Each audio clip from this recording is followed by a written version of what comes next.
नमस्कार, मैं हूं अजय कुमार और आप देख रहे हैं देसी अड्डा। हमारे साथ हैं देसी अड्डा के संपादक राकेश तिवारी। बिहार में पवन सिंह ने कुछ ऐसा खेल खेला कि सातवें और अंतिम चरण के 8 सीट का खेल बिगड़ गया है। इस 8 सीट पर जहां पिछली बार 2019 में एनडीए गठबंधन को 8 के 8 सीट पर विजय हासिल हुआ था, वहीं इस बार सिर्फ 2 सीट पर इंडिया गठबंधन ने विजय हासिल की और 6 सीटों पर इंडिया गठबंधन ने कब्जा जमा लिया।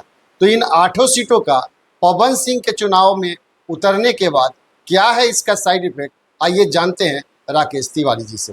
राकेश जी नमस्कार। धन्यवाद आप। अभी जो 7वें चरण में 8 सीटों का चुनाव हुआ था और उसमें पिछली बार लगभग देखा जाए तो 8 का 8 एनडीए गठबंधन ने कब्जा कर लिया था, और इस बार ऐसा पवन सिंह ने क्या खेल बिगाड़ा कि 8 में से 6 सीट इंडिया गठबंधन के पास चली गई और सिर्फ 2 सीटों पर एनडीए को संतोष करना पड़ा। देखिए, पवन सिंह ने कोई खेल नहीं बिगाड़ा, बल्कि पवन सिंह के खड़ा होने से खेल बिगड़ गया। किसका खेल बिगड़ा? जातियों का समीकरण बिगड़ गया।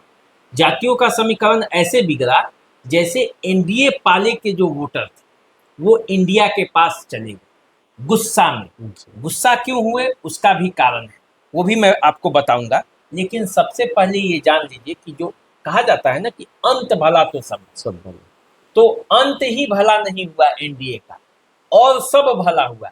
बिहार के 40 सीटों का यदि आप रिजल्ट देखेंगे तो प्रथम फेज से लेकर 6ठे फेज तक एनडीए का ही बोलबाला रहा।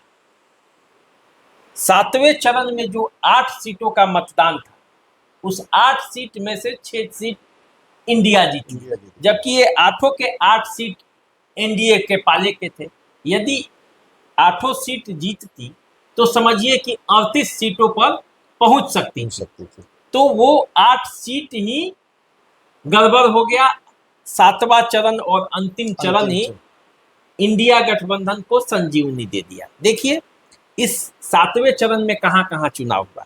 पटना साहिब में हुआ, पाटलिपुत्रा में हुआ, आरा, बक्सर, सासाराम, जहानाबाद, नालंदा और काराकाट। अब देखिए, जब चुनाव शुरू हुआ था तो पवन सिंह काराकाट से चुनावी मैदान में उतर गए। इसका संदेश ये गया कि पवन सिंह जो है वो राजपूत वोटों के सहारे काराकाट में चुनाव लड़ने चले गए, जबकि वो आरा से चुनाव लड़ सकते हैं। तो चूंकि आरा में आर.के. सिंह चुनावी मैदान में है, उनके स्वजातीय, इसलिए वे उपेंद्र कुशवाहा यानी कि कुशवाहा को पराजित करने के लिए वो काराकाट में चले गए। जीते या हारे वो तो पवन सिंह जाने, लेकिन हार उपेंद्र कुशवाहा की हो जाएगी ये बात उसी समय लोगों को पता चल गया। तो इससे कुशवाहा समाज में, बिहार भर के कुशवाहा समाज में बड़ी नाराजगी थी, और इस नाराजगी का असर दूसरे जगह भी देखा गया। महाराजगंज, वहां भी इस बात की चर्चा थी कुशवाहा समुदाय में, लेकिन वहां चूंकि संख्या कम है, वहां दूरी ज्यादा है, प्रभाव कम पड़ा। सीवान में बगल में कुशवाहा कैंडिडेट थी, वहां सीवान में वो राजपूत जाति के लोगों के बारे में ऐसा कहा जाने लगा कि वो हिना साहब के साथ हो गई हैं। तो इससे राजपूत और कुशवाहा इसका कॉम्बिनेशन पर बड़ा गहरा असर पड़ा, और उपेंद्र कुशवाहा हार जाएंगे ये सोचकर कुशवाहा वोटर जो है वो एनडीए के खिलाफ हो गए, जबकि कुशवाहा एनडीए का कोर वोटर था। तो एनडीए इसे अपने पाले में मानकर सारा समीकरण उसी तरह से चुनाव की रणनीति बन रही थी, उसी तरह से जातियों को गोलबंद किया जा रहा था। कोई जाति नहीं आ रही थी तो इस कुशवाहा वोटर के भरोसे उसका काट था। बिल्कुल।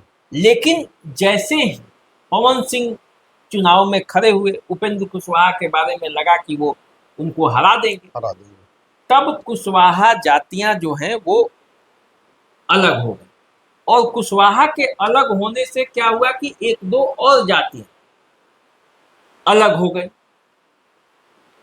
फिर पटना साहिब जो कि मजबूत क्षेत्र है, वहां से अंशुल कुशवाहा को टिकट मिला हुआ था, राजा राम कुशवाहा जो है वो काराकाट से इंडिया गठबंधन के उम्मीदवार थे।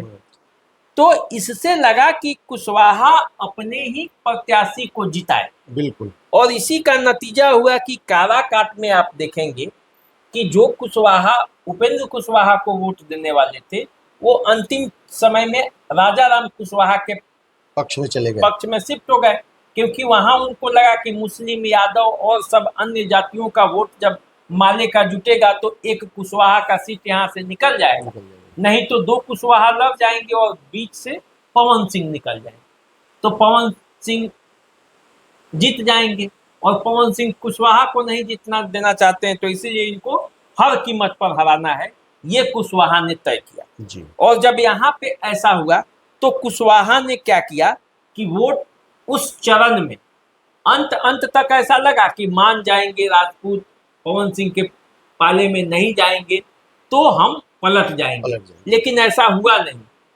जिस तरह से वीडियो वायरल किया जाता था, जिस तरह से कई बातें होती थी, उससे अंत में ये पता चल गया कि वो बदलेंगे नहीं। इसीलिए कुशवाहा पटना साहिब से लेकर पटना साहिब, पाटलिपुत्रा, आरा, बक्सर, सासाराम, जहानाबाद और नालंदा, इन सभी सीटों पर कुशवाहा वोट एनडीए से छिटक कर इंडिया के पाले में चले गए।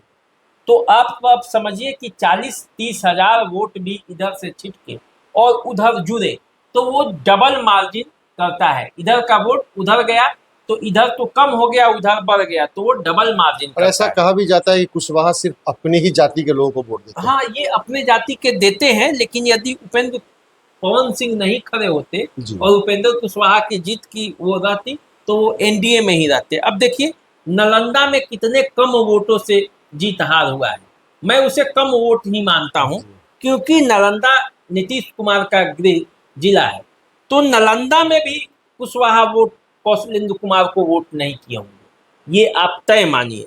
जहानाबाद में भी इतनी जो बड़ी जीत सुरेंद्र यादव की हुई उसमें कुशवाहा वोटरों का योगदान है। सासाराम में जो शिवेश राम के बारे में कहा जा रहा था कि बीजेपी के प्रत्याशी जीत जाएंगे, मनोज राम को बड़े हल्के में लिया जा रहा था, तो यदि सासाराम में कुशवाहा वोट पलट गए तो मनोज राम वहां भी जीत गए। बक्सर में मिथिलेश तिवारी के साथ भी यही घटना घट सकती है, यही हुआ होगा, कुशवाहा वोट जो है उनको कम पड़ा होगा, सुधाकर सिंह के पक्ष में यदि गोलबंद हुआ होगा तो फिर वो मामला वो पलट जाएगा। आरा में आर के सिंह के हार का सबसे बड़ा कारण ये कुशवाहा वोटों में नाराजगी, और कुशवाहा वोट नाराज हुए तो अपने साथ कई छोटी छोटी जातियों को भी लेकर चले गए। आर के सिंह अच्छा काम किए थे, आर के सिंह के बारे में कहा जा रहा था कि वहां से वो जीत जाएंगे, अंत तक उनके बारे में गोलबंदी बताई जा रही थी, लेकिन अंत समय में कुछ ऐसा हुआ कि वो काराकाट का साइड इफेक्ट वहां भी पड़ा। पाटलिपुत्रा जहाँ से कुशवाहा की अच्छी आबादी है, पाटलिपुत्रा में भी, वहां भी कुशवाहा पलटकर मिसा भारती के पक्ष में हो गए और इसी का नतीजा रहा कि पाटलिपुत्रा सीट भी गंवाना पड़ा।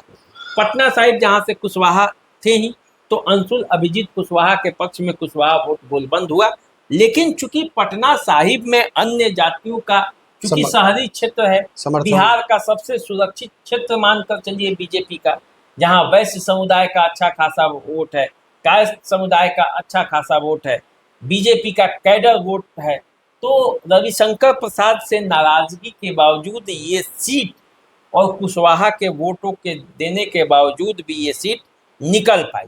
तो देखिए ले देकर 2 सीटों पर इज्जत बच पाया। पटना साहिब जो कि बीजेपी का सबसे सुरक्षित सीट है, और नालंदा जो कि जनता दल यू की सबसे सुरक्षित सीट है, जिस पर भी थोड़ा सा सस्पिशन था, वो सीटें हाथ से निकल गई। इसलिए निकल गई क्योंकि पवन सिंह के खड़े होने से उसका साइड इफेक्ट पड़ा। तो अब पवन सिंह ने जो ये खेल बिगाड़ा है राजनीति में, इसको लेकर अब बीजेपी भी सोच रही होगी कि वो पवन सिंह जिसको उन्होंने आसनसोल से टिकट दिया, बीजेपी के साथ इतने साथ जुड़े रहे, या उनका उपयोग किया, या पवन सिंह गुस्सा होकर जो उन्होंने ये कदम उठाया, उसके बाद बीजेपी का जो ये खेल बिगड़ा है, तो अब ये आने वाले समय में बहुत बड़ा एक फैक्टर बनेगा पूरा शाहाबाद इलाके में राजनीति को एक नए सिरे से देखा जाएगा और नए सिरे से राजनीति को बनाया भी जाएगा। पूरे बिहार में भी इसका प्रयोग हो सकता है, क्योंकि जिस तरह से ये माना गया कि राजपूत जाति के लोगों ने अपने उम्मीदवारों को देखा। बक्सर में उन्होंने सुधाकर सिंह को वोट किया, महाराजगंज में जनार्दन सिंह सिग्रीवाल को वोट किया, यदि सीवान में उनका कैंडिडेट नहीं था तो वो हिना साहब के पक्ष में चले गए। तो इसका एक मैसेज भी पूरे बिहार में जाएगा और कुशवाहा और राजपूत जातियों के बीच थोड़ी सी तनातनी की, थोड़ी सी मनमुटाव की स्थिति रहेगी राजनीतिक रूप से। मैं ये नहीं कह रहा कि उनमें लड़ाई झगड़ा होगा, लेकिन राजनीतिक रूप से दोनों सजग जातियां हैं, अपने ही उम्मीदवार को वोट करती है। तो इसलिए इन दोनों में अब एनडीए को सोचना पड़ेगा कि दोनों उनके ही पाले के वोटर हैं, और यदि इन दोनों वोटरों में कुछ नाराजगी रहती है आपस में, तो फिर इसका जो परिणाम भुगतना पड़ेगा वो एनडीए को भुगतना पड़ेगा। तो ये कहा जा सकता है कि अंतिम चरण, अंत भला तो सब भला, अंत भला नहीं रहा एनडीए का, और इसीलिए बिहार में इस तरह के परिणाम आए। नहीं तो आप ये मान कर चलिए कि बिहार का परिणाम कुछ और होता और बिहार का परिणाम और नज़दीक जा सकता था और करीब हो सकता था, यहाँ से सीटें और बढ़ सकती थी। तो पवन सिंह खुद तो जीत नहीं पाए, लेकिन इन 8 सीटों पे लगभग 6 सीटों पर एनडीए का खेल इन्होंने बिगाड़ दिया, और इसके लिए एनडीए को एक बार फिर से सोचना पड़ेगा। तो आइए फिर अगले नेक्स्ट वीडियो के साथ हम उपस्थित होंगे आपके बीच। तब तक हम दोनों का नमस्कार स्वीकार कीजिए। नमस्कार।